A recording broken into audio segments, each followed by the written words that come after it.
Olá, seja bem-vindo, bem-vinda ao nosso curso de Eclesiologia. Hoje é a parte 10. Nós ainda estamos caminhando na linha histórica e hoje nós vamos trabalhar do ano 313 até o ano 1517. E como nós temos falado, o curso ele trabalha com a história da igreja, mas também com a doutrina da igreja, com a questão da apologética, heresiologia, seitas, heresias e também sobre a escatologia da igreja do fim, ou seja, a igreja do tempo atual. Nós somos a igreja do fim. Então nós trabalhamos nesses 4 grandes eixos. Então, apesar de eu estar falando de história da igreja, a gente entra com questões doutrinárias, questões de apologética, heresiologia e também de escatologia eclesiástica, escatologia da igreja. Nós trabalhamos esses 4 aspectos o tempo todo. Pois bem, e eu quero ressaltar com você sempre que o objetivo desse curso é trazer um entendimento bastante profundo e completo para que você possa entender a igreja. Tanto a igreja como o corpo de Cristo, a igreja que se compõe de todos os cristãos e cristãs, de todos os tempos e lugares, o corpo de Cristo, que somos todos nós cristãos juntos, que verdadeiramente nasceram de novo e creem em Jesus e seguem Jesus, como também as igrejas locais, denominações, igrejas locais, congregações locais. O objetivo é você entender. Deixe-me dizer a você uma outra coisa. Sempre que nós quisermos entender alguma coisa profundamente, examinar profundamente a verdade das coisas, a correção das coisas, a exatidão das coisas, nós vamos passar sempre muito perto do erro, sempre. Toda vez que você quiser buscar muito fundo a verdade, você passa muito perto da mentira. Toda vez que você quiser buscar muito fundo o que é certo, você passa muito perto do que é errado. E isso acontece conosco aqui. Por isso eu peço a você para que você nunca faça juízo temerário sobre a minha pessoa e meu ensino. Não é porque você ouviu alguma coisa que parece que eu falei uma coisa errada, parece que eu ofendi alguém, parece que eu errei, não julgue precipitadamente. Assista esse curso todo, em todas as partes, para que você tenha uma visão completa do que eu penso, do que eu estou passando para você. Toda vez que alguém fala parcialmente. Ninguém consegue falar tudo de uma vez só. Então, como eu já disse, alguém descrevendo o elefante. Primeiro ele começa descrevendo as pernas do elefante. E ele vai dizer o quê? As pernas desse animal, dessa coisa, desse objeto que eu estou descrevendo, é cilíndrico, é pesado, tem um revestimento grosseiro. Alguém vai pensar que ele está falando de uma árvore, de um tronco de árvore. A hora que ele for falar do rabo do elefante, ele não vai falar, eu estou falando de um rabo do elefante. Ele vai falar, esse objeto que eu estou descrevendo, ele é estirado, ele é flexível, ele é resistente. Vai pensar que está falando de uma corda. E assim por diante. Você só consegue ter uma visão geral depois que você ouve ele descrever as partes principais do elefante. Aí, tendo ouvido tudo, você sabe que não foi uma árvore, não foi uma corda, etc. E sim foi um elefante. Da mesma forma, quando você estiver aprendendo alguma coisa, não julgue precipitadamente, não conclua precipitadamente. Ouça tudo, tudo. Toda vez que alguém fala, ele fala um pedaço, um pedaço, um pedaço, um pedaço e um pedaço. O que eu e você temos que fazer? Nós temos que juntar na nossa cabeça todos esses pedaços para ter uma ideia geral e completa do todo. Nenhum dos pedaços é o todo, só os pedaços juntos é que são o todo. Então, eu peço a você que você não diga coisas que eu não disse, não conclua apressadamente, não se precipite em me julgar dizendo que eu estou falando mal de igrejas, falando mal de pessoas. Eu não estou fazendo isso, não estou fazendo isso, estou enfatizando isso constantemente. O objetivo aqui desse curso é estudar a igreja, entender a igreja. Então eu tenho que mencionar nomes de igrejas, denominações, doutrinas falsas, doutrinas verdadeiras, senão você não entende. Então eu estou fazendo um papel aqui inútil. Para que eu seja útil a você, eu tenho que ir nesses pontos, senão eu não sou útil a você.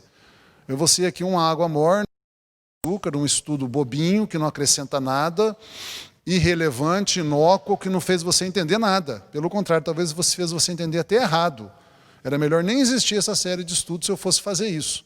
Como eu decidi fazer essa série de estudos para que seja útil para você, e outra vez eu digo, eu estou aqui fazendo estudos para quem quer entender de verdade.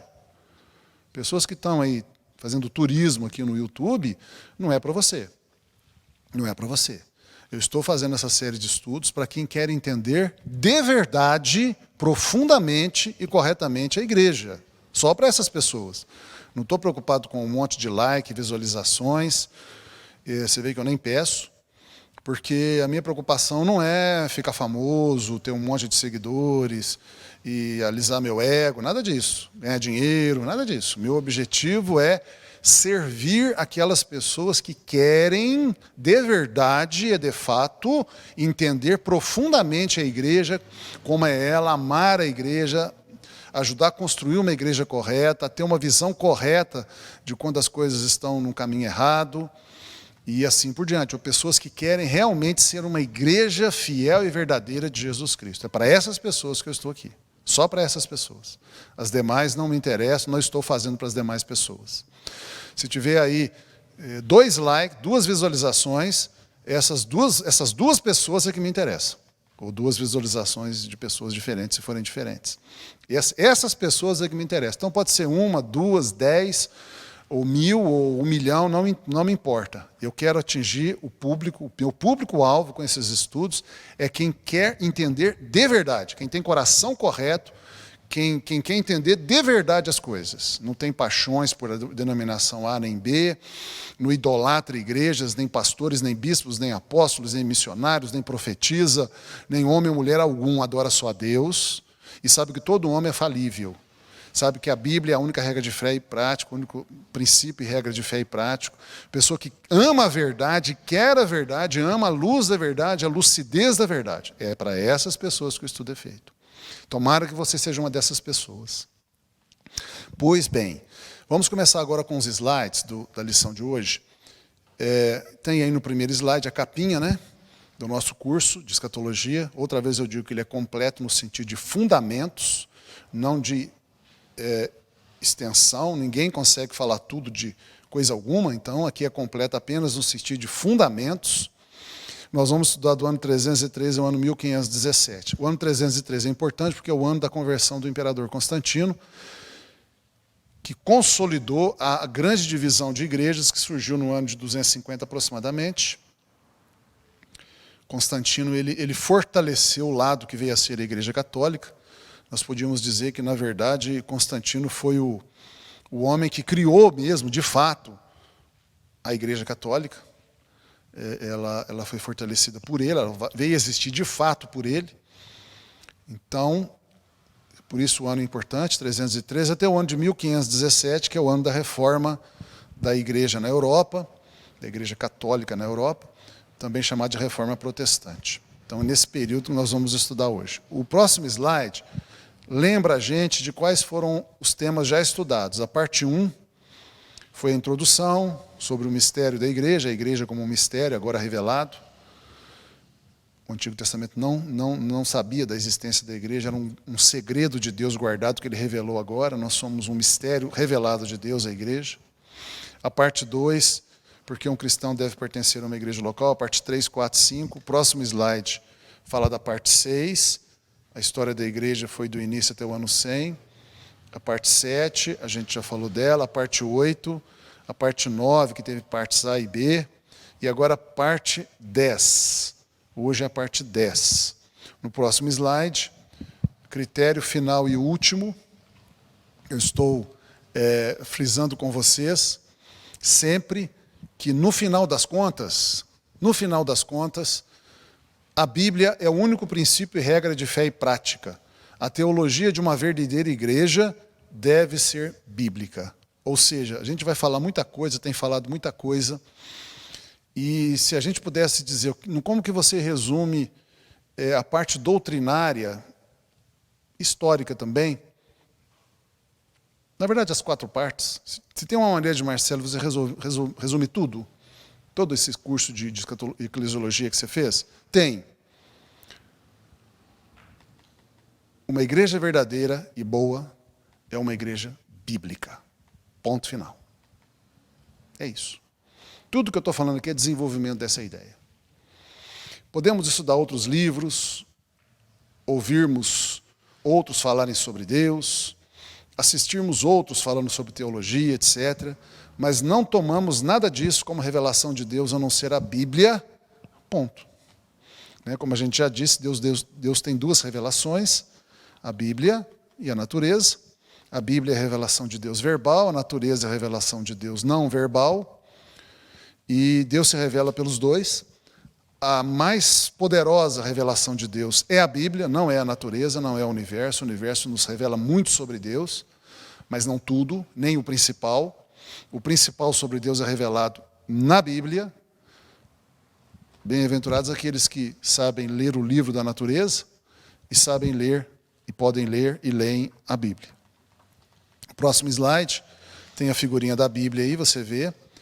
Apenas para lembrar a gente de que a Bíblia é o critério final e último de uma boa igreja.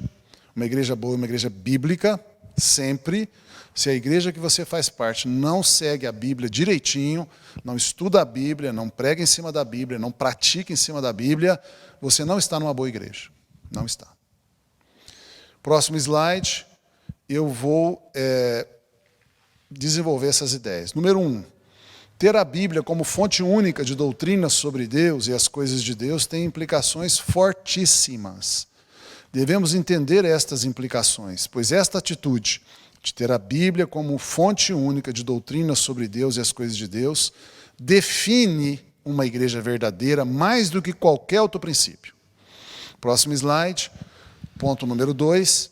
Essencialmente, por causa disso, por causa do critério bíblico, ser o único critério, afinal de contas, que define o que é uma igreja verdadeira e boa, nós podemos dizer que há somente 2 tipos de igreja no mundo. Eu me baseei, inclusive, em Gálatas 1, de 6 a 12. 2.1, primeiro tipo de igreja no mundo, as igrejas que buscam seguir estritamente o evangelho bíblico. Eu estou me referindo aí a igrejas locais. Uma igreja que tem um endereço, fica num imóvel, num lugar, tem um grupo de pastores cuidando dela, tem um grupo de líderes, tem irmãos ali que são membros daquela igreja, tem uma lista com o nome desses irmãos, sabe quem é membro, quem não é membro. Uma igreja que tem nome, uma igreja que tem ensino, uma igreja que tem ministérios, uma igreja que evangeliza, batiza, pratica ceia. Uma igreja local. A igreja local é isso, é um grupo de pessoas que são cristãos, são igreja e convivem juntos ali. A congregação local, é isso que eu me refiro aí, que igrejas, primeiro tipo de igreja, as igrejas que buscam seguir estritamente o evangelho da Bíblia. 2.2, outro tipo de igreja. São as igrejas locais que admitem ideias humanas, doutrinas de homens, junto com a Bíblia eventualmente. Essas igrejas, esse tipo de igreja, corre o risco de se tornarem seitas e de sustentarem heresias e erros teológicos. Eu vou dizer para você que, ao longo do tempo, vai acontecer. Uma igreja que começa a admitir a ideia de homens junto com a Bíblia, talvez até comece falando, não, a Bíblia é verdade, a palavra de Deus, mas começa a entrar ali umas doutrinas de homens, umas opiniões humanas, a profetisa tal, o profeta tal, o apóstolo tal, o bispo tal, o pastor tal, o missionário tal, o pregador tal, o mestre tal, o iluminado tal. Essas igrejas, ao longo do tempo, se tornarão seitas, com certeza. A única maneira de você estar numa igreja em que ela não se corrompe de jeito nenhum é se você mantiver ela, se vocês que fazem parte dela, a liderança principalmente, manterem a igreja estritamente dentro da Bíblia. Estritamente dentro da Bíblia. Não pode sair da Bíblia. Próximo slide, essa figura aí, que eu chamo de os 2 tipos de igreja, estamos nela? Você vê que eu começo aí do lado esquerdo, bem à esquerda, a igreja de Jerusalém, uma igreja fiel e verdadeira, uma igreja boa, né? A primeira das igrejas que existiu, a igreja local de Jerusalém. A gente vem depois, na sequência do Apocalipse, vendo que houve uma mudança de Jerusalém para Éfeso. É a primeira igreja das 7 lá que Jesus escreve cartas. Então, esse slide aí, ele tenta mostrar o seguinte nesse esquema. A igreja perfeita, Jerusalém. A igreja de Jerusalém do primeiro século. A igreja pastoreada pelos apóstolos e depois por Tiago, meio-irmão de Jesus. Deixou de existir no ano 70, porque a cidade de Jerusalém foi destruída pelos romanos, então durou até 70. Depois disso, as igrejas foram transformando-se numa espécie de igreja de Éfeso. Uma igreja ainda com bastante correção bíblica, mas começou a perder o primeiro amor. O amor a Deus e o amor ao próximo. Deixou de evangelizar com veemência, deixou de cuidar uns dos outros, começou a ficar preocupado com aspectos só doutrinários, relaxou nos relacionamentos de amor. Aí você vê que a gente teve aí depois de Éfeso, Esmirna, que foi uma igreja, as que estão em azul aí na parte de cima são as igrejas que se mantiveram boas. Éfeso ainda era boa, ela não tinha corrupção doutrinária. Havia lá umas pessoas entrando com doutrinas estranhas, mas a carta que Jesus escreve a Éfeso mostra que a parte doutrinária não estava corrompida, se mantinha fiel à Bíblia, a Éfeso. O problema de Éfeso era o esfriamento do amor, que é um gravíssimo problema. E Éfeso sucedeu-se a Éfeso Esmirna, que é a igreja sofredora. Jesus não faz nenhuma repreensão a Esmirna, ela era apenas perseguida. Mas Pérgamo, que veio depois de Esmirna, eu ponho na parte de baixo, nesse marrom clarinho, é a corrupção já entrando. Você vê que Pérgamo já era uma igreja com mais problema doutrinário. E depois vai para Tiatira, que fica mais grave ainda os problemas doutrinários de Tiatira. Tiatira, das 7 cartas, é a igreja com o maior problema doutrinário. Ela tinha lá pelo menos 3 grupos de doutrinas terríveis. A primeira, idolatria, aceitava a idolatria. A segunda, pecados sexuais, eram aceitos lá dentro. Pelo menos fechava os olhos, fazia de conta que não acontecia, varria para debaixo do tapete. E terceiro, feitiçaria, práticas de feitiçaria e magia. E aí podemos dizer que foi o nível mais baixo de corrupção que a igreja chegou, Tiatira. Logo depois vem Sardes, que Jesus não repreende doutrinariamente. Então é uma melhoria, você vê que ela ficou um pouquinho azul aí, porque melhorou Tiatira. Vai para Filadélfia, que é a que se segue a Sardes, uma igreja bem azulzinha, é igual a Jerusalém, igual a Esmirna, uma igreja boa. E essa igreja de Filadélfia é o tipo da igreja perfeita que vai compor a essência da Nova Jerusalém. E essa argola feita nessa parte azul aí é o que eu chamo igrejas do tipo Jerusalém, ou seja, igrejas bíblicas, igrejas boas, fiéis e verdadeiras.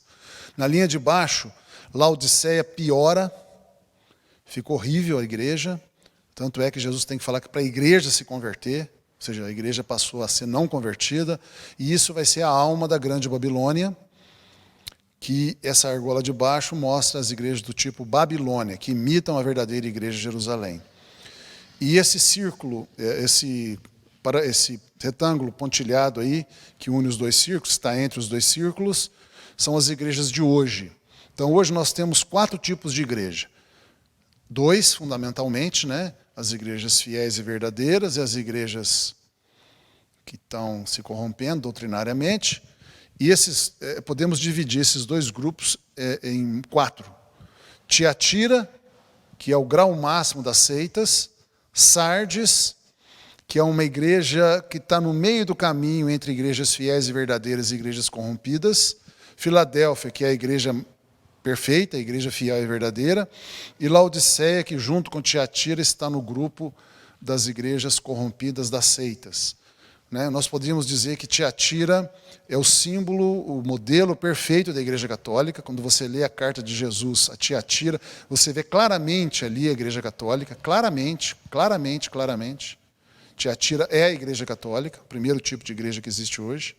Sardes seriam as igrejas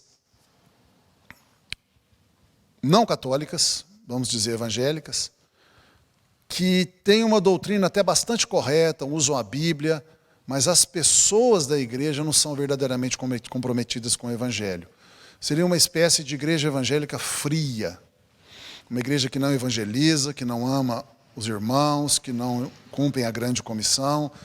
Tem a Bíblia certinha, estudam a Bíblia, mas são frias. Seria o semelhante a Éfeso, pior que Éfeso. Uma doutrina até correta, evitam heresias graves, mas são frios, não têm o amor para ir evangelizar os perdidos, para consolidar aqueles que se convertem, para poder discipulá-los, ensiná-los. Não tem amor na grande comissão, não prega o evangelho para ninguém. E dentro também são frios uns com os outros, cada um para si. E você tem Filadélfia, que é uma igreja evangélica boa. Evangélica que significa tudo que não é católico, né? Então, vou mudar um pouco a palavra, porque o conceito de evangélico, quero até fazer um estudo com você sobre o que significa ser evangélico, como é que surgiu essa ideia, né, o evangelicalismo e tal. Eu vou evitar um pouco esse termo agora, eu vou chamar de uma igreja fiel e verdadeira, Filadélfia. Seriam as igrejas estritamente bíblicas. Estritamente bíblicas. E Laodiceia seriam as igrejas evangélicas que se corromperam totalmente. Se corromperam totalmente. E elas estão da mesma cor da católica, né? Por quê? Porque são da mesma espécie. Totalmente cheias de heresias e se tornaram seitas. Algumas das igrejas neopentecostais de hoje são do tipo Laodiceia. Não todas, mas algumas. E nós temos aí uma grave corrupção. São outras igrejas católicas com o nome de evangélicas, de pentecostais ou neopentecostais, mas são outras igrejas católicas. São essencialmente a mesma coisa. Tem um papa, um dono, um líder máximo, tem um Vaticano, cheio de heresias, estão preocupadas com dinheiro, com poder, com política, tem pecados sexuais lá dentro que são fechados os olhos, tem rituais de feitiçaria e magia, ou seja, eu estou descrevendo igual a igreja católica, né? Mas essas neopentecostais, algumas delas são iguaizinhas à católica, só que se dizem evangélicas, mas é falso, está iludindo você, não é verdade. Então, são os 4 tipos de igreja que a gente tem hoje. Tiatira, a igreja católica. Sardes, uma igreja evangélica fria. Laodiceia, uma igreja evangélica totalmente corrompida. E Filadélfia, a igreja evangélica boa. Próximo slide. Eu falo da sã doutrina. A sã doutrina é o estudo da doutrina cristã correta, por isso sã, sadia. Serve tanto a sã doutrina para que creiamos e vivamos corretamente de modo bem-sucedido, quanto para combatermos as seitas e as heresias. O próximo slide. O que é uma heresia? A princípio, uma heresia é qualquer afirmação religiosa que é falsa. É um erro teológico qualquer. Porém, costumamos nos referir à heresia apenas para os erros teológicos mais graves, que podem causar grave dano à vida de uma pessoa, né? As doutrinas de primeira e segunda ordem, né? Doutrinas que interferem na salvação, direto ou indiretamente. Aos outros erros teológicos de menor impacto, costumamos chamá-los apenas de erros teológicos. Podem estar lá nas doutrinas de terceira ordem, de terceira espécie, e algumas, talvez na de segunda ordem, nunca de primeira ordem. Primeira ordem é sempre heresia. Devemos distinguir heresias e erros teológicos de divergências. Divergência é outra coisa. Então nós temos aí 3 conceitos: heresias, erros teológicos e divergências. Heresias e erros teológicos são erros fáceis de provar pela Bíblia. São objetivos. Você abre a Bíblia, mostra os versículos, mostra a verdade e mostra o erro. Pronto, está resolvido. Mostrou a heresia e o erro teológico. Divergências são entendimentos, o próximo slide, né? Divergências são entendimentos teológicos diferentes, às vezes até opostos, mas que não são fáceis de provar pela Bíblia qual entendimento está certo. São subjetivos, depende do quanto você estuda a Bíblia, do quanto você ora pedindo esclarecimento ao Espírito Santo, do quanto você está disposto e disposta a estudar junto com os irmãos a Bíblia, a arrazoar, a ouvir o outro lado, a refletir, a meditar. Próximo slide. E o que é uma seita? Seita vem da palavra latina secta, que significa divisão, separação. É utilizada com 2 significados diferentes. Devemos perceber o contexto em que a palavra seita está sendo utilizada para discernirmos qual dos 2 significados está sendo considerado. O próximo slide define seita no geral e seita cristã. Seita no geral é qualquer religião errada, seja com aspectos cristãos ou não. Por exemplo, o espiritismo é uma seita no geral, é uma religião errada, o islamismo é uma religião errada, o hinduísmo é uma religião errada, budismo, animismo, shintoísmo, confucionismo, xamanismo e coisas desse tipo, tudo é religião errada. Isso é o conceito de seitas no geral, religião errada. 2, seita cristã. O que é uma seita cristã? É uma igreja cristã que afirma e considera somente ela como certa e todas as demais igrejas diferentes dela como erradas. Normalmente as seitas cristãs sustentam heresias. Nesse curso, quando eu falo seita, eu estou querendo falar no segundo modo. Seita, para mim, é uma igreja errada. É uma igreja cristã errada. Quando não é uma igreja, eu falo religião errada. Por exemplo, espiritismo, uma religião errada. Islamismo, uma religião errada. Mas Testemunhos de Jeová é uma seita, é uma igreja errada. Igreja católica é uma seita, é uma igreja errada. E assim por diante. E a principal característica de uma seita, ou seja, de uma igreja cristã errada, é que ela acha que só ela está certa. Essa é a principal característica. Veja bem, não é errado você considerar que a sua igreja está certa. Por exemplo, nós aqui da EBCL, nós consideramos que a nossa igreja está correta, porque ela segue a Bíblia. Isso não está errado. Você tem que estar considerando, porque se você não estaria nela. Se estiver numa igreja que você acha que está errada fora da Bíblia, você vai acabar saindo dela. Então, se você está numa igreja, você considera ela como certa. Então, não é isso que faz uma seita. O que faz uma seita é alguém considerar que a igreja que ela faz parte é a única certa. Entendeu a diferença? Achar que sua igreja é boa, é correta, é bíblica. Você pode até achar que a sua igreja é a melhor do mundo. Não tem problema nenhum. Não tem problema algum. Você pode achar a minha igreja é a melhor igreja do mundo. A minha igreja é uma igreja correta. A minha igreja é uma igreja boa. Você pode até achar que a sua igreja é a mais boa de todas as igrejas do mundo. Não tem nenhum problema. Isso não faz da sua igreja uma seita. O que faz da sua igreja uma seita, e o que começa a fazê-la de uma seita, a principal característica dela como seita, é quando você disser, a minha igreja não é apenas a melhor do mundo, ela é a única verdadeira do mundo. Ela é mais que melhor. Ela é a única igreja certa, a única igreja verdadeira, a única igreja de Jesus, só aqui a igreja, o resto não é. Você acabou de transformar a sua igreja numa seita. Você acabou de transformar a sua igreja numa seita. Porque seita é isso, é o exclusivismo. É a igreja que diz, só eu sou certa. Na prática, ela faz com que a salvação esteja nela e não em Cristo. Jesus tem muitas igrejas verdadeiras, muitas. Não é só a sua. O próximo slide nos chama a atenção que quando estudamos a sã doutrina para sabermos qual é o entendimento correto da fé cristã, chamamos esse estudo de ortodoxia da fé. Quando estudamos a sã doutrina para combatermos heresias e erros teológicos e discernirmos as seitas, por comparação do correto com o errado, chamamos esse estudo de apologética ou defesa da fé. Próximo slide, eu falo um pouquinho sobre apologética ou defesa da fé. O que é isso, apologética e defesa da fé? Quando a gente estuda apologética ou defesa da fé, nós analisamos e julgamos organizações, doutrinas, princípios e ações e não pessoas.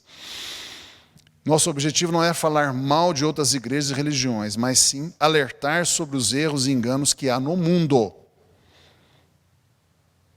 Digamos que eu queira ensinar para você como diferenciar uma nota de R$50 verdadeira de uma nota de R$50 falso. Alguém vai dizer que eu estou falando mal das notas de R$50?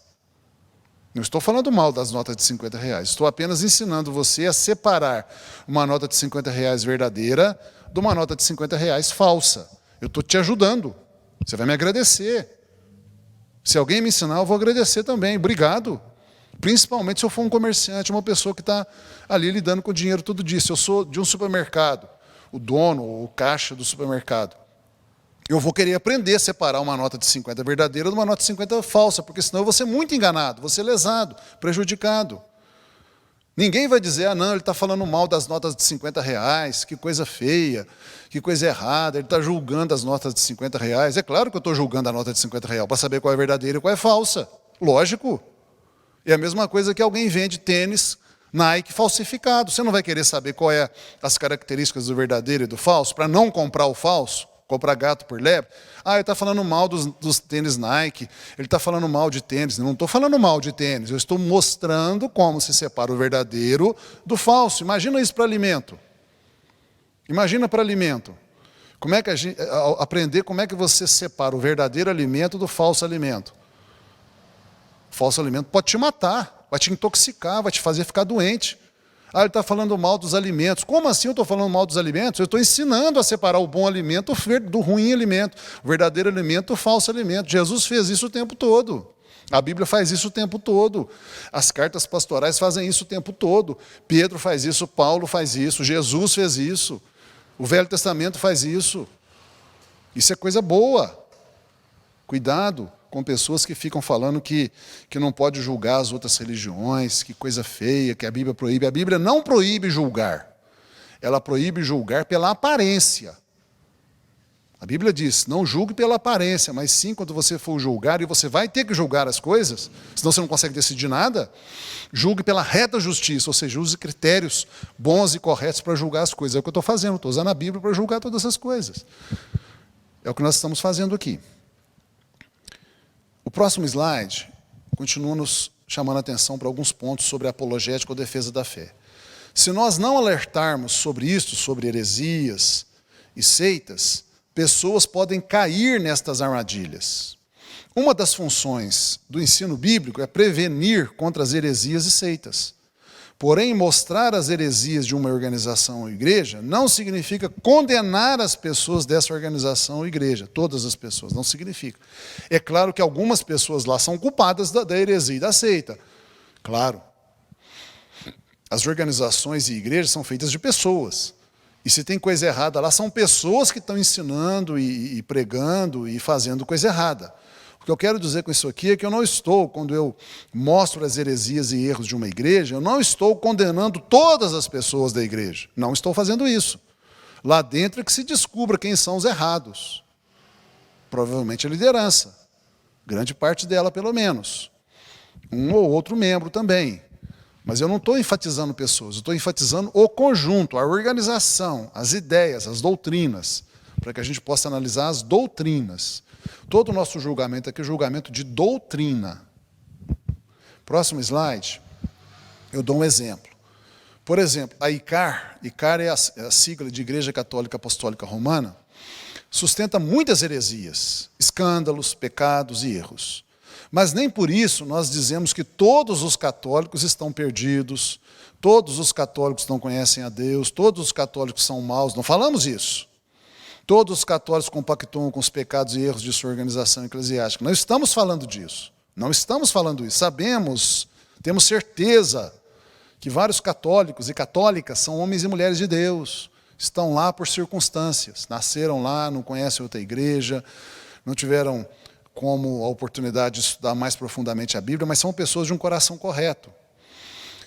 Eu comparo aí com o caso de Tiatira. Jesus diz aos bons cristãos que haviam em Tiatira, mesmo convivendo com todas estas heresias, se esforcem para conservar a verdade do Evangelho entre vocês. Entende isso? Próximo slide. Porém, devemos ser cuidadosos para não incorrer no erro inverso. Pensar que não tem problema participar de uma seita herética. Tem sim. Mesmo as pessoas de Deus que estão numa seita herética estão sendo prejudicadas. Tem que sair de lá. É como se você estivesse bebendo água suja e comendo comida estragada. O restaurante é ruim, você não, mas você ficar no restaurante vai acabar te adoecendo. Vejam o caso da grande Babilônia em Apocalipse 18:4. Mesmo havendo povo de Deus na falsa igreja babilônica, Deus conclama o seu povo a sair dela. É isso que acontece. Tem gente de Deus nas seitas, mas Deus está falando, saia das seitas. Sai daí. Sai daí. Não fica aí não, você é meu. Você é eleito para a salvação, você é meu povo. Mas não fica aí, sai daí. Você não vai conseguir mudar a seita. As seitas são muito duras, a liderança das seitas não aceita mudança. Tenta mudar a igreja católica. Tenta mudar a Testemunha de Jeová. Tenta mudar os mormons. Não muda. Não muda, eles não aceitam. Você vai sofrer muito lá dentro, por isso o melhor é sair fora. Próximo slide. O fato de que há boas pessoas em seitas não lhes dá o conforto de permanecerem lá. Todos nós podemos e devemos sair das seitas. Uma seita não é uma boa igreja. Não é uma igreja saudável. Próximo slide. Para ajudar a abrir os olhos das pessoas, mesmo havendo bons cristãos em igrejas heréticas, nós devemos mostrar tais heresias e a doutrina que é correta. Uma heresia pode ter um grande potencial destrutivo. Não advertir sobre tais heresias seria como você ver que há um buraco no caminho da pessoa e não lhe alertar sobre isso. No próximo slide você tem uma figura, né? Pessoa caminhando aí, uma seta, alguém dizendo, o caminho certo é por aqui, você vai ser feliz. Só que lá na frente tem um buraco, um abismo. Então a gente vê uma pessoa numa seita, né, convivendo com uma pessoa numa seita, né? Digamos que eu conviva, não estou falando para sair aí na rua catando os católicos, testemunhos de Jeová e Mórmons e brigando com eles e discutindo. Não estou falando isso não. Estou falando o seguinte, no seu círculo de amizade, relacionamento, tem uma pessoa que você ama, que você quer bem, e que você sabe que está numa seita. Você sabe que ela está numa seita, ela está numa doutrina errada, contra a Bíblia, fora da Bíblia, contra a Bíblia. E você vê que ela está numa doutrina errada e você não fala nada, é a mesma coisa que você está vendo a pessoa caminhar em direção ao buraco e não fala nada, deixa ela cair. Se você ama essa pessoa de verdade, você vai tentar falar com ela. Caso ela não ouça, você fez a sua parte. Eu sei que tem pessoas que não ouvem. Você vai com toda a boa vontade, todo o carinho, todo o amor, falar, olha, a idolatria é pecado, afasta você de Deus, você não deve fazer isso. A pessoa chega e começa até insultar você, né? Você não vem falar mal da minha religião, não. Religião, futebol e política não se discute, cada um tem a sua igreja, Deus é o mesmo, não intromete na minha vida. Eu sei que tem pessoas assim. Você pode considerar, né? Você pode considerar que talvez não vale a pena falar com essa pessoa. Ou como se você chegasse numa testemunha de Jeová e falasse, olha, você está aprendendo errado, a torre de vigia corrompeu a tradução da Bíblia. João capítulo 1, versículo 1, está traduzido errado na sua Bíblia. O pessoal lá de Nova York traduziu errado a sua Bíblia. Está escrito aí, no princípio era o verbo, e o verbo estava com Deus, e o verbo era um Deus. Isso não é correto, é uma tradução errada. Eles estão querendo diminuir Jesus, estão enganando você. Pode ser que a testemunha de Jeová não aceite, fique de mal de você e tal, considere você um inimigo. Ela não ouve você. Você fez a sua parte. Ela não quis. Vou dizer como se diz no Velho Testamento, né? Do sangue dessas pessoas você está livre.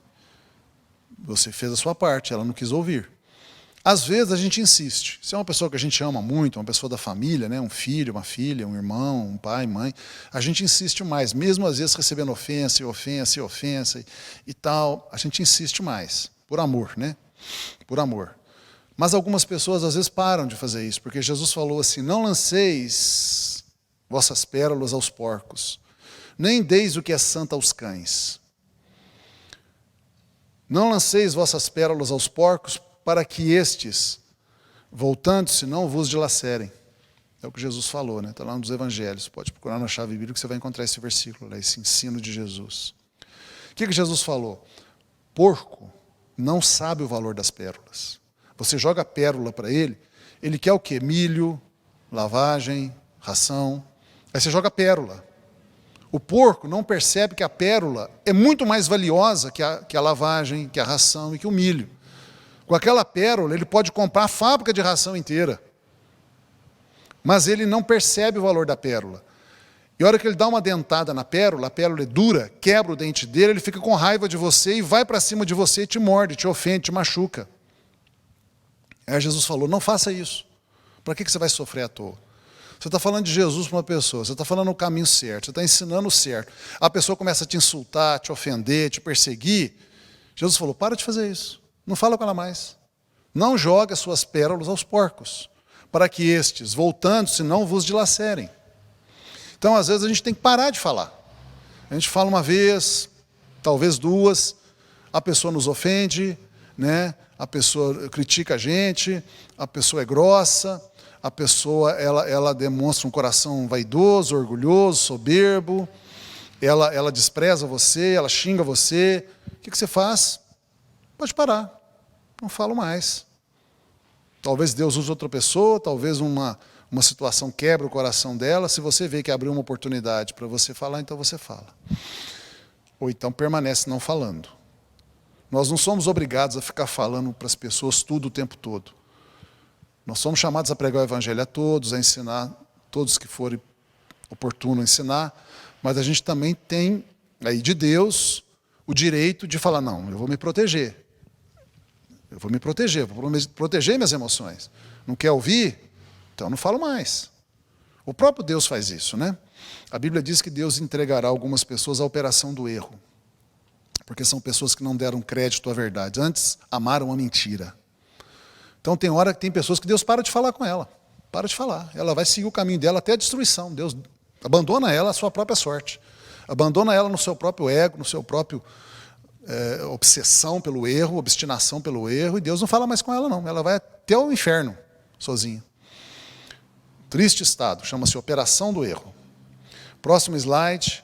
Há diferentes graus de desvio herético nas seitas. Não podemos dizer que todas as heresias têm o mesmo potencial destrutivo. Algumas heresias são mais danosas que as outras. Próximo slide. Por exemplo, batizar crianças não é considerado exatamente uma heresia, mas sim um erro teológico, ou seja, menos grave que uma heresia. Dizer que uma pessoa batizada quando criança está em alto potencial destrutivo seria exagerado. O máximo que pode acontecer é a pessoa perceber a incoerência de ser batizada quando criança e pedir para ser batizada após sua conversão. Porque este é o caminho lógico da Bíblia. Jesus falou, quem crer e for batizado será salvo. Não é quem for batizado e crer será salvo.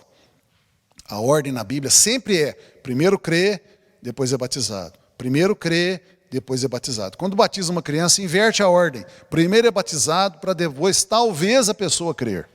Então isso é uma inversão da ordem bíblica, é ilógico biblicamente.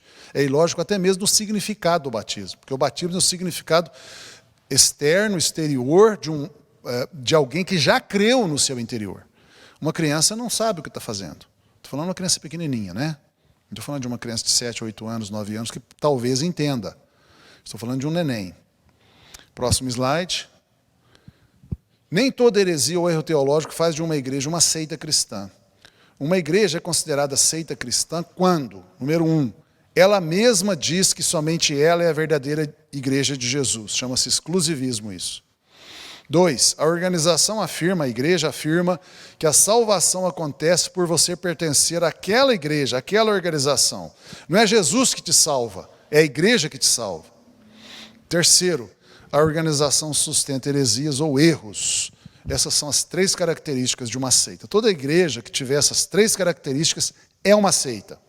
Na verdade, se tiver a primeira, já é uma seita. Porque se ela tiver a primeira, automaticamente ela tem a segunda e a terceira. A terceira, inevitavelmente, ela terá pelo menos uma. O exclusivismo é uma heresia. Então, basta ter a primeira, na verdade. Eu explicitei a segunda e a terceira para ficar mais claro. Mas a primeira gera a segunda e a terceira. Né? Toda igreja que diz que somente ela é a igreja verdadeira, que é exclusivista, ela está idolatrando a si mesma. Ela está colocando ela no lugar de Deus. É ela que salva, porque só ela é verdadeira. Então é ela que salva. Na prática é isso. Não é? É assim, é isso. Essa é a consequência lógica desse postulado. Se ela imagina que ela é a única igreja verdadeira, então um corolário inevitável que se segue logicamente é que ela é que salva. Ou seja, entra na segunda heresia. E essa pelo menos vai ser heresia, mas vai entrar em outras com certeza absoluta. Com certeza absoluta vai entrar em outras. Vai criar o sistema clero-leigos. Com certeza o sistema clero-leigos vai existir. Com certeza. Mesmo que não tenha esse nome. Próximo slide. As igrejas que não transgridem conforme o primeiro e o segundo critério, né? Exclusivismo e a própria igreja que salva, não são tecnicamente uma seita cristã, mesmo que manifestem aspectos do terceiro critério. Por causa disso, por exemplo, a igreja presbiteriana não é uma seita cristã, apesar de tecnicamente sustentar o erro teológico do batismo infantil. Né? A igreja presbiteriana, dou como exemplo, a igreja presbiteriana do Brasil, né? A igreja presbiteriana do Brasil, a igreja presbiteriana independente também no Brasil, são igrejas cristãs de verdade, são igrejas, não são seitas. Apesar de que, na igreja presbiteriana, aceita-se o batismo de crianças. Pelo menos a igreja presbiteriana do Brasil, que é a maior, né, presbiteriana do Brasil. Ela aceita. Isso é um erro teológico. Isso não está certo. Pode ter problema sério? Pode. Mas como a igreja presbiteriana ela ensina a Bíblia bastante, é muito provável que mesmo a pessoa sendo batizada como neném, ela vai aprender a Bíblia corretamente ao longo, fora esse erro, né? Ela vai aprender a Bíblia corretamente, vai aprender corretamente como é feita a salvação, que é a fé em Jesus, a graça que salva. E isso dá a chance dela se converter de verdade. Então, na prática, simplesmente inverteu, né? Colocou o carro na frente dos bois. Mas a pessoa foi salva. porque ela crê em Jesus. Só inverteu a ordem. Primeiro batizou para depois ser salva. Mas e se acontecer de uma pessoa que batiza como criança numa igreja presbiteriana, e mesmo estando ali, eventualmente frequentando cultos, estudo bíblico, não se converte? Mas ele é batizado, é membro da igreja presbiteriana e não é convertida. E ela fica enganada, iludida, achando que é porque foi batizada como criança, igual uma pessoa católica pode achar que porque o padre batizou ela quando criança, ela está salva. Não é verdade. Então, o batismo infantil é uma heresia, um erro teológico que pode se tornar uma heresia. E a igreja adventista? Próximo slide. Vou ler aqui o documento, o livro, da igreja adventista, chamado Nisto Cremos, na página 211. Isso é um documento oficial da igreja adventista, para mim não falar por mim mesmo. Estou falando o que a igreja adventista fala dela mesma. Os adventistas do sétimo dia creem que a igreja universal, essa igreja universal não é a IURD, do Edir Macedo, é o corpo de Cristo, se compõe de todos os que verdadeiramente creem em Cristo. Está correto. Mas nos últimos dias, que é os dias atuais, um tempo de ampla apostasia, de perda de fé, é verdade, um remanescente tem sido chamado para fora, a fim de guardar os mandamentos de Deus e a fé em Jesus. Esse texto, do jeito que está escrito aí, não está exatamente errado. Se ele for bem entendido, ele está correto. Remanescente significa um restante, um grupo pequeno, um grupo separado, um grupo fiel. Então, o que eles estão dizendo aqui é que a igreja de Cristo, o corpo de Cristo, é o conjunto de todos os cristãos verdadeiros de todos os tempos e lugares. Correto. Nos últimos dias vai haver grande perda de fé e de apostasia. Parece mesmo, pela Bíblia, esse parece ser o cenário. Correto também, duas coisas corretas. Terceiro, no meio dessa apostasia muito grande, vai ter um remanescente, um grupo de pessoas que permanecem fiéis a Deus, a Jesus, obedecendo os mandamentos. Lembra lá, quando Elias, chegou para Deus e falou: Senhor, só eu estou te servindo em Israel. Deus falou assim: não, tem mais 7.000 que não dobram os joelhos a Baal. Ou seja, esses 7.000 são os remanescentes. A nação de Israel toda em apostasia, mas tinha 7.000 pessoas lá que não se dobraram aos ídolos, à idolatria. É mais ou menos essa a ideia que eles estão passando. O problema é que a Igreja Adventista do Sétimo Dia, IASD, é a sigla de Igreja Adventista do Sétimo Dia, diz que este remanescente é ela. Opa, exclusivismo. Então eles estão dizendo o seguinte: os únicos verdadeiros crentes na Terra hoje são os adventistas. Exclusivismo, virou seita. Próximo slide. Eu frisei aí para você com cores, o azul é verdadeiramente correto, o vermelho é correto, mas quando a igreja adventista diz que ela é o remanescente, fica errado. E vem a pergunta: então é somente a igreja adventista do sétimo dia que é a igreja verdadeira? Próximo slide.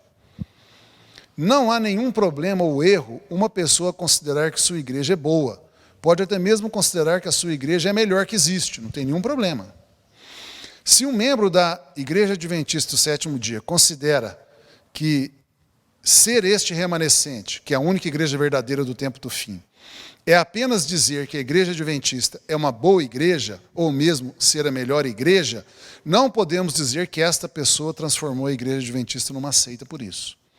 Mas, se uma pessoa dentro da igreja adventista entender que o remanescente significa ser a única igreja de Jesus, quer dizer, a igreja adventista ser o remanescente, significa também que ela é a única igreja de Jesus, que os adventistas são os únicos verdadeiros crentes, aí nós temos configurado uma seita cristã. Ou seja, para você saber se adventista é uma seita ou não, você vai ter que conversar com o adventista. Se ele disser que a igreja adventista é uma igreja correta e boa, mas não é a única igreja verdadeira, tem outras igrejas verdadeiras que não são adventistas, você não pode dizer que ele transformou a igreja adventista numa seita. Mas se você conversar com um adventista, ele disser para você: não, a única igreja verdadeira é a igreja adventista, só aqui que está a verdade, só aqui que Jesus está, só aqui que tem salvação, ele acabou de transformar a igreja dele numa seita. Numa seita. Qual é a verdade? Eu acho que tem os dois tipos de pessoas lá. Tem os adventistas que sabem que não são a única igreja verdadeira, mesmo que gostem muito da Adventista, mesmo que achem a Adventista até a melhor igreja do mundo, não tem problema, mas eles sabem que tem outros crentes verdadeiros em outras igrejas verdadeiras, tão verdadeiras quanto eles, ou mais. Mas há também aqueles que acham que a igreja adventista é a única igreja verdadeira, tudo mais é errado, nós batistas somos errados, e todo mundo é errado, só eles são certos. Pronto, esse aí transformou a igreja numa seita. Infelizmente, esse tipo de gente faz a igreja adventista ser uma seita. Próximo slide. A definição de remanescente não está clara na igreja adventista. Eles são dúbios, os documentos dele não deixam claro, você não sabe muito bem o que eles pensam. Talvez isto seja deixado assim vago de propósitos pelos líderes. Se remanescente significa o resto que permanece fiel, e é este o sentido bíblico da palavra, então a igreja adventista é uma seita, que acha que só eles são essa igreja fiel. Porém, pode haver membros da igreja adventista que não consideram a igreja adventista como a única igreja correta, mesmo que seja uma igreja correta, mas não é a única. Essas pessoas fazem com que esse entendimento não seja herético. Então, você pergunta, um adventista é meu irmão ou não é meu irmão? Vamos dizer eu, Marcelo. Se você perguntar, um adventista é seu irmão na fé ou não, Marcelo? Eu vou dizer o seguinte, depende. Se o adventista for nascido de novo, tem que ter nascido de novo, conforme João capítulo 3. Nasceu de novo, é nova criatura em Cristo Jesus. Nasceu de novo pela fé em Jesus. Se ele entende que você pode ser cristão sem ser adventista, um bom cristão sem ser adventista, que uma igreja que não é adventista também pode ser uma boa igreja de Jesus se segue a Bíblia, então ele é meu irmão. Agora, se ele não é nascido de novo, ou acha que a igreja adventista é a única igreja certa, então ele não é meu irmão. Não posso dizer que é irmão. Próximo slide. De fato, a igreja adventista sustenta algumas heresias. Juízo investigativo é uma heresia, não existe isso. Inexistência do inferno, o inferno existe, etc. Alguns acham que o sábado salva, não é só Jesus que salva, tem que guardar o sábado também. Isso é uma heresia gravíssima, gravíssima, é salvação pelas obras, gravíssimo isso. Um erro crasso de teologia, achar que quem não guarda o sábado do jeito que eles entendem, não vai ser salvo, é um erro gravíssimo, gravíssimo, é uma heresia terrível, crassa, porque diz que o sacrifício de Jesus não é suficiente para salvar. Mas, mesmo tendo essas heresias, há adventistas que são verdadeiramente convertidos, nascidos de novo, cristãos genuínos, os quais podemos chamar de irmãos na fé em Cristo, se não são exclusivistas. Há também material aproveitável na igreja adventista. Eles são muito bons na área de saúde, são muito bons na área de origens, criacionismo, evolucionismo, são muito bons em algumas áreas da vida cristã, são muito bons em várias coisas. Assim, devemos ser cuidadosos no julgar pessoas. Podemos até mesmo evitar isto. Se não precisamos julgar, não julguemos pessoas, julguemos só a organização e a igreja. Então eu não estou julgando aqui a adventista, estou julgando a igreja adventista. Próximo slide. Algo semelhante ocorre na Congregação Cristã do Brasil. A Congregação Cristã do Brasil é bem parecido com a adventista nesse sentido. Tem pessoas na Congregação Cristã que acham que eles são a única igreja verdadeira. Esse está errado. Esse não está entendendo nada. Talvez nem convertido seja. A igreja cristã, a Congregação Cristã no Brasil, não é a única verdadeira igreja. Não é. Talvez até seja uma igreja cristã, até acho que são. Mas não são a única igreja, com certeza. Acho eu que nem é a melhor. Mas alguém lá dentro pode achar que é melhor. Tudo bem, pode achar que é melhor. Não tem problema nenhum. Como eu disse, a igreja que você está, você pode achar que ela é a melhor igreja que existe. O problema não é isso. O problema é você achar que ela é a única igreja que existe. Aí está errado. E as testemunhas de Jeová? Com certeza são seita. E os mormons também são seita. Não há dúvida. São seita.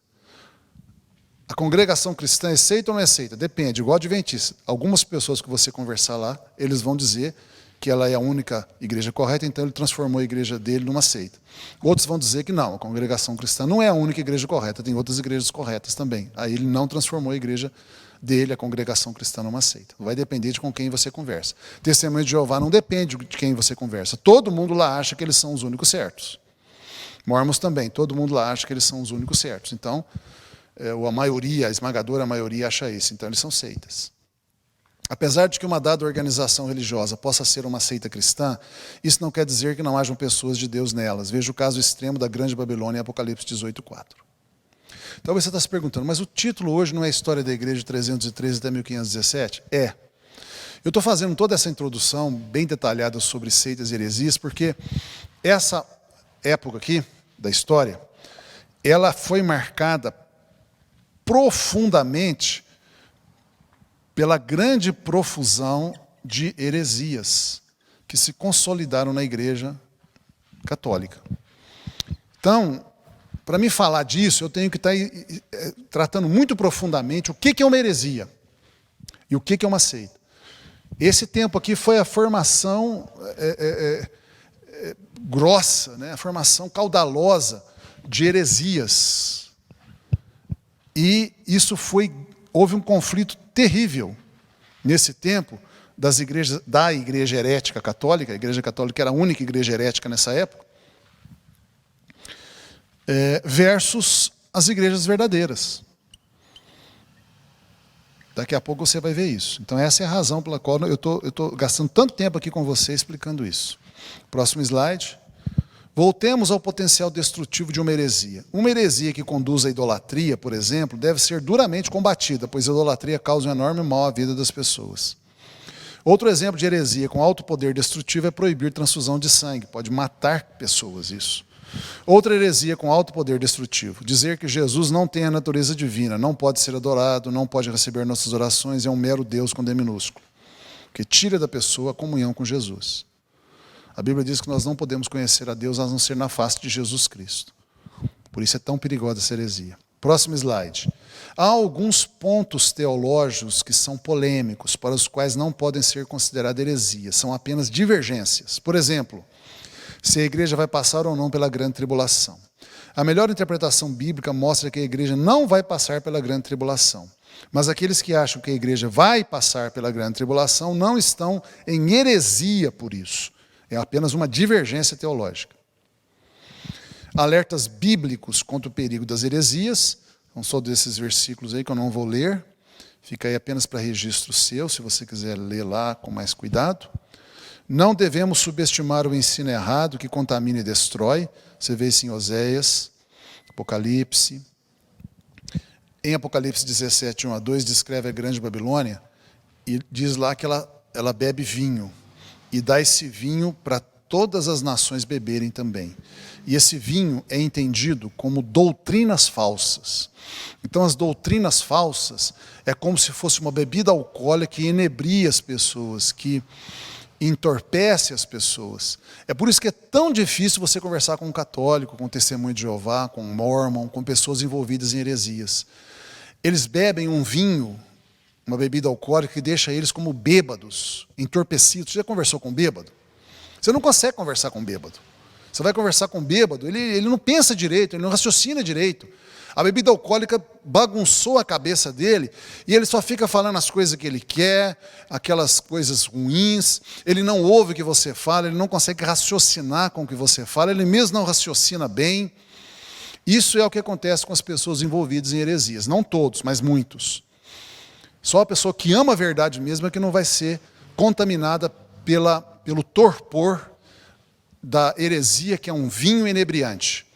Então, é por isso que você vai conversar com um católico sobre idolatria, ele briga com você, não, e tal, mesmo você mostrando na Bíblia Católica, você abre Êxodo 20 da Bíblia Católica, da Bíblia dele, mostra para ele lá o segundo mandamento que diz que é proibido fazer imagem de escultura, lê o Salmo 115, e Isaías 40 e outros textos da Bíblia que falam contra a idolatria, na Bíblia dele, e ele não aceita.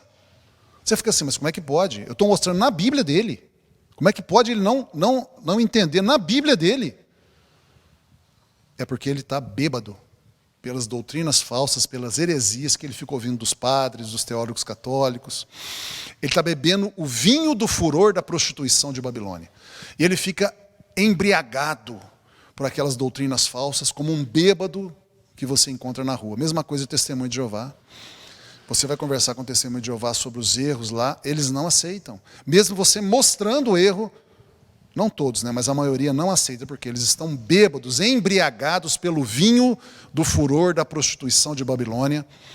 Babilônia são as seitas, o conjunto das seitas. É isso que acontece. Próximo slide. Uma série de versículos bíblicos que eu vou deixar rapidinho com você. Eu não vou ler os versículos bíblicos. Eu vou colocar para você, são versículos bíblicos que vão mostrando a importância de uma boa doutrina e o perigo de uma doutrina falsa.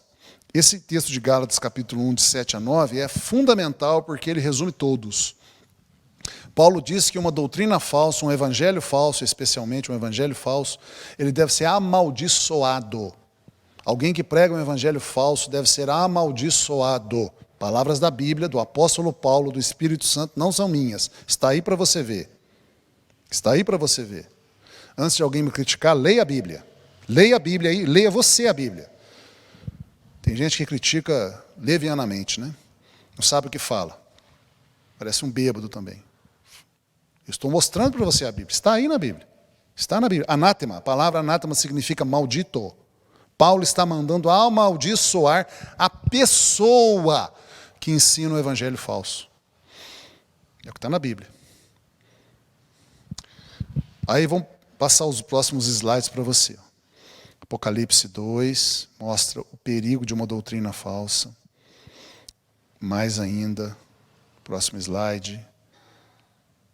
O próximo slide em 2 Timóteo 3 também mostra. Eu vou deixar só um pouquinho na tela aí para você ver. Depois você pode parar o vídeo para você ler se você quiser. Próximo slide é 2 João 1. Próximo slide é Deuteronômio 32 e Provérbios 4. O próximo slide é o Salmo 1. O próximo slide é Mateus 7, 15 e 16. O próximo slide é Marcos 4, Marcos 11, João 7, João 18. Veja a quantidade de partes da Bíblia que eu estou mostrando para você. Tem muito mais que isso, mas eu coloquei algumas, só para você ver o quanto a Bíblia se preocupa com doutrinas falsas e verdadeiras. Próximo slide é Atos 2, Atos 5, Atos 13. O próximo slide, Romanos 6, Romanos 16, 1 Coríntios 14. O próximo slide é Efésios 4, 1 Timóteo 1, 1 Timóteo 1 de novo. O próximo slide é Mateus 22, Oséias 4, 1 Timóteo 4.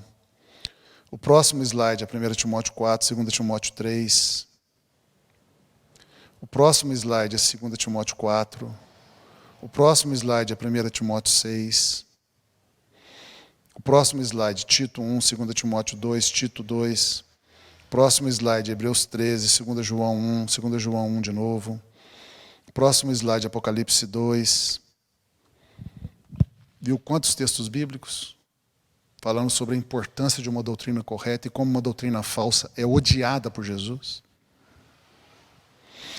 O próximo slide fala da grande divisão das igrejas, que é aqui pertinho de 313, né? Começou no ano 250, mas em 313 reforçou. O próximo slide tem um gráfico que eu já mostrei em aulas passadas, em lições passadas. Eu estou só reforçando o que aconteceu aí em torno do ano, perto do ano 250, né? Um pouco antes, 225 e um pouco depois, com a entrada de algumas doutrinas falsas, algumas heresias, né? Especialmente duas, a regeneração batismal e o presbítero monárquico, que foram o começo do estrago da igreja. O próximo slide, também já falei disso. Essas heresias, essas duas heresias, né?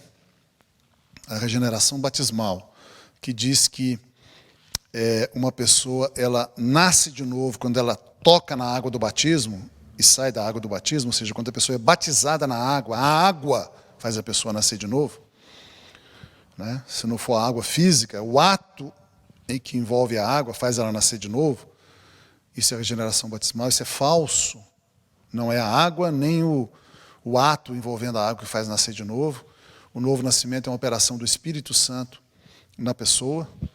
O batismo sela a salvação, a justificação, a remissão dos pecados, mas não é o batismo que faz nascer de novo. O novo nascimento é uma experiência pessoal da pessoa com o Espírito Santo, acontece idealmente antes do batismo. Para uma ou outra pessoa pode acontecer na hora do batismo, mera coincidência. para uma grande parte de outras pessoas, acontece antes do batismo. Ele já nasceu de novo antes do batismo, quando ele creu em Cristo. E o batismo só confirma toda essa transformação de vida. Mas essa heresia entrou perto do ano 250, né, um pouco antes, veio crescendo ao longo do tempo e acabou sendo aceita por muitas igrejas locais.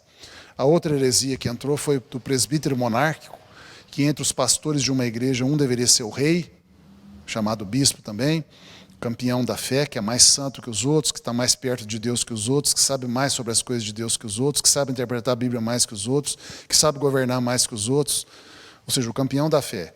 Isso é falso, não existe isso, mas entrou, e essas duas doutrinas falsas criaram a primeira grande divisão das igrejas, que vieram a ser as igrejas verdes em cima, são as igrejas que não aceitaram esses erros e permaneceram fiéis. Ao longo dos séculos, eles tiveram vários nomes, eu pus aí alguns. Anabatistas antigos, não da Reforma, não os anabatistas da Reforma, os anabatistas lá do ano 200 e pouco antes de Cristo, depois de Cristo. Os montanistas, os novacianos, os donatistas, os valdenses, albingenses. Outras vezes os anabatistas, perto da Reforma, mas não o grupo anarquista que teve. Depois, finalmente, os batistas, que vieram a ser o nome que simbolizou todas essas igrejas que permaneceram fiéis à Bíblia. E embaixo, em azul, as igrejas que aceitaram os erros vieram ser posteriormente a Igreja Católica. O próximo slide, ele mostra uma bifurcação, né?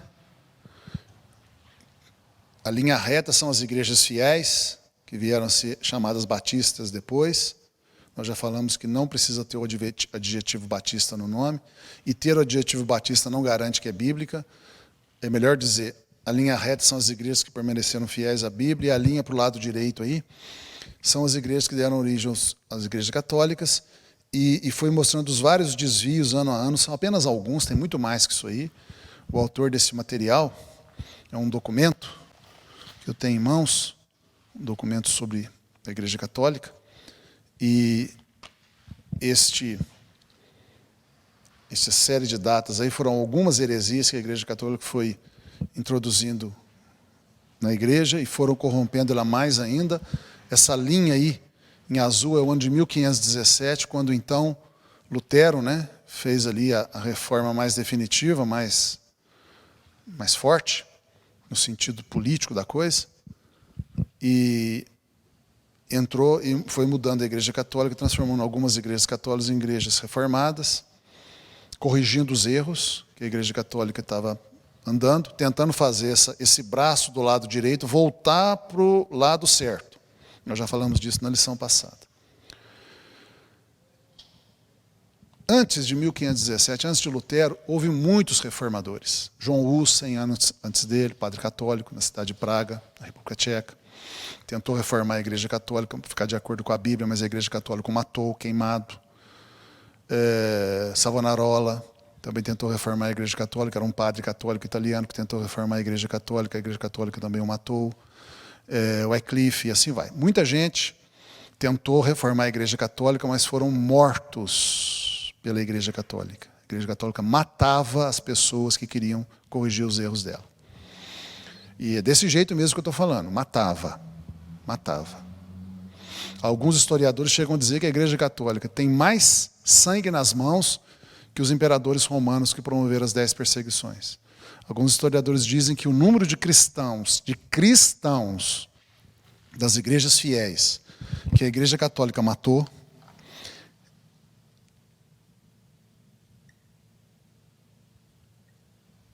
é maior que o número de cristãos que o Império Romano matou. A gente vê aquelas figurinhas dos romanos se divertindo com os cristãos julgados no Coliseu para os leões comerem, etc. Muito sangue foi derramado nas perseguições romanas, as 10 perseguições, os 10 períodos de perseguição que acabou com Constantino. A Igreja Católica que Constantino criou matou mais cristãos do que todos os imperadores romanos antes dele. A Igreja Católica tem muito sangue nas mãos, matou muito cristão. Alguns historiadores, como eu disse, avaliam em milhões de cristãos mortos, porque a Igreja Católica não tolerava as igrejas fiéis. porque a Igreja Católica se uniu ao Estado, né? Assumiu o poder político, secular. Ela vai dizer que ela não matava, tecnicamente talvez não, porque ela entregava para a autoridade civil matar, mas ela que condenava, ela que mandava matar. Mais ou menos igual fizeram com Jesus, né? Os judeus falam, não fomos nós que matamos, foram os romanos. Mas foi o judeu que entregou para o romano matar. Então quem matou foi o judeu. O romano foi só a mão que matou, mas a cabeça que matou foram os judeus. A mesma coisa da Igreja Católica. Pode ser que o poder civil é que matou na Inquisição. Mas a cabeça que mandava matar era católica. Próximo slide. É um slide que a gente já mostrou. Depois de 1517, você vê que antes de 1517 tem as igrejas verdes, as certas, com vários nomes. As igrejas cerradas, que são a católica, embaixo azul. Em 1517 foi criado uma variação em que várias igrejas que eram completamente católicas embaixo foram melhorando em direção à Bíblia. Então são as linhas azuis subindo. E algumas igrejas que eram corretas foram piorando, descendo. Então hoje nós temos essa mistura.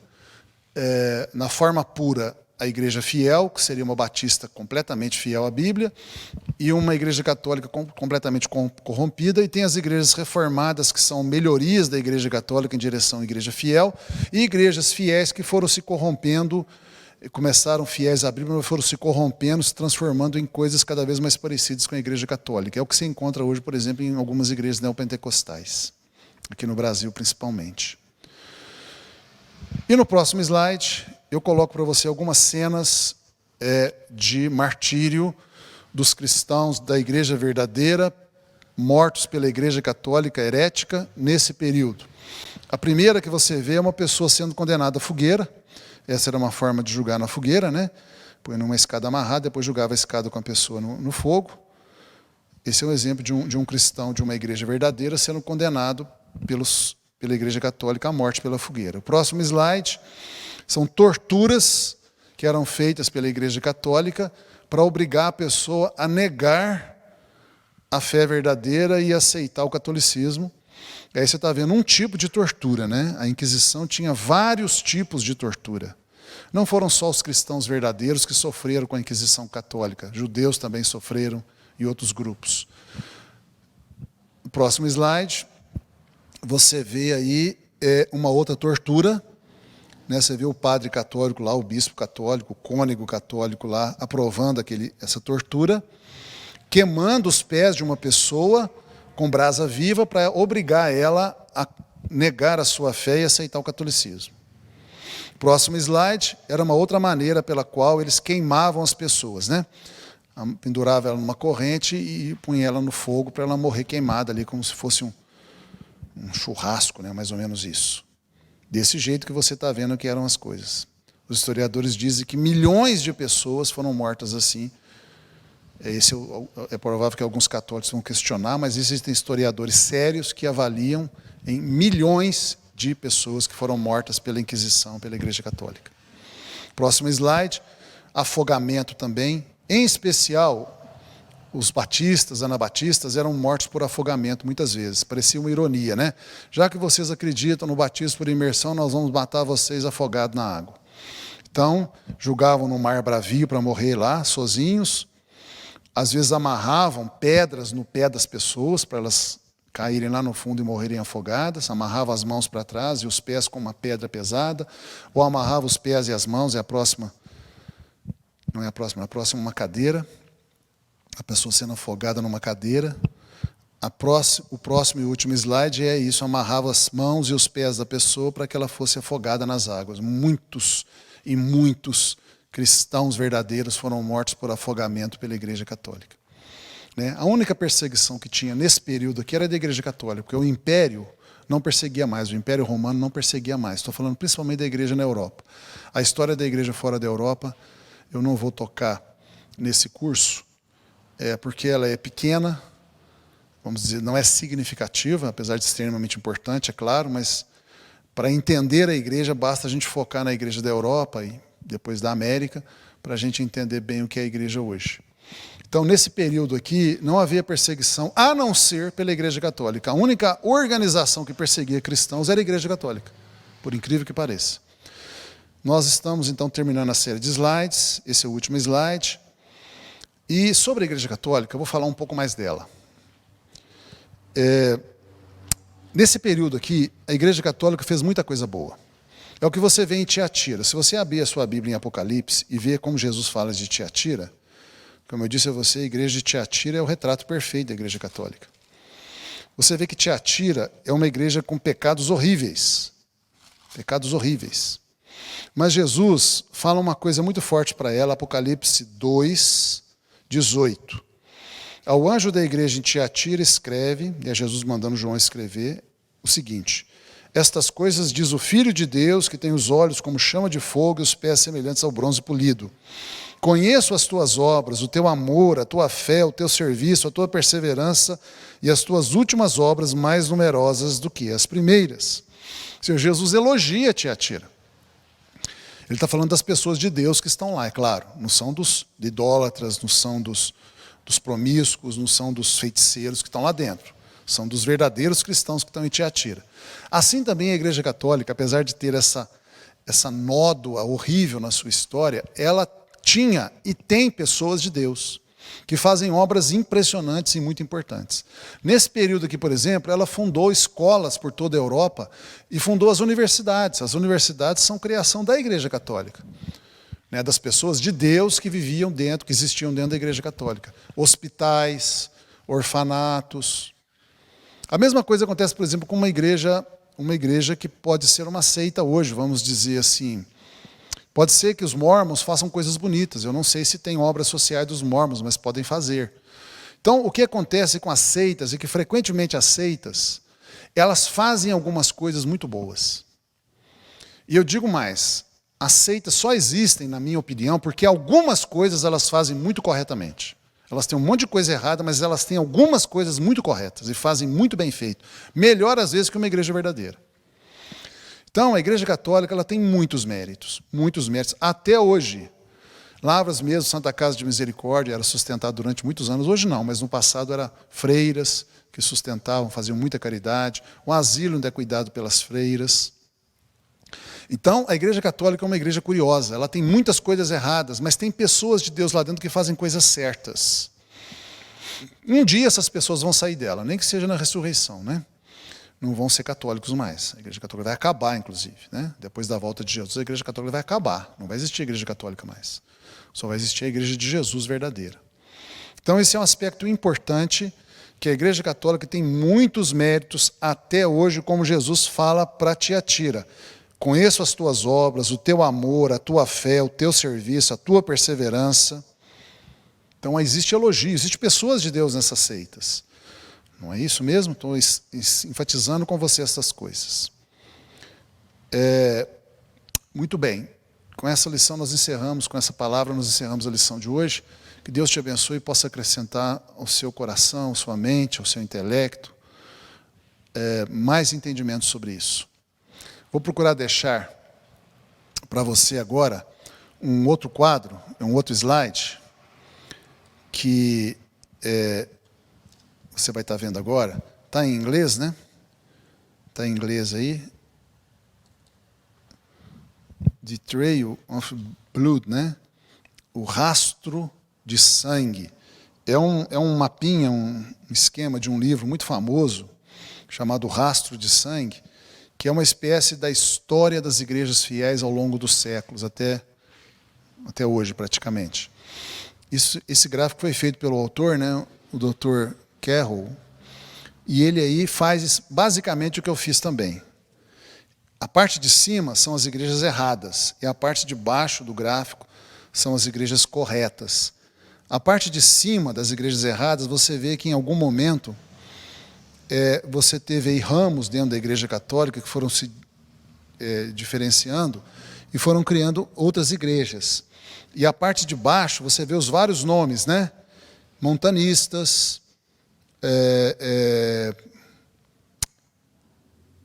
cátaros, paulicianos, donatistas, albigenses, valdenses, batistas. São os nomes vários que as igrejas fiéis e verdadeiras foram tendo ao longo do tempo. E a parte de cima seria a Igreja Católica, que depois foi se ramificando, principalmente depois da Reforma Protestante, e se tornando vários tipos de igreja. Você vê lá luterana, presbiteriana, congregacionalista, né, que é congregacional, igreja da Inglaterra, metodista. Então, esse livro, eu vou deixar um link, ou o próprio livro, na descrição desse vídeo de hoje, para você baixar, para você ler, se você quiser. É o único... Não é o único. É um dos poucos livros que existem sobre a história das igrejas verdadeiras e fiéis. A maioria dos livros sobre a história da igreja vai falar mais da linha de cima, da igreja católica e da reforma protestante. Então, não vai ser fácil você achar livros sobre a história das igrejas verdadeiras. Eu vou deixar na descrição desse vídeo alguns desses links, ou o próprio livro para você baixar, se você quiser, que são a história das igrejas verdadeiras desse período aqui. Sobre a história da Igreja Católica e da Reforma Protestante nesse período, existem muitos e muitos livros à vontade aí para você poder ler e saber mais coisas. Não é isso? Então, que Deus te abençoe, um forte abraço.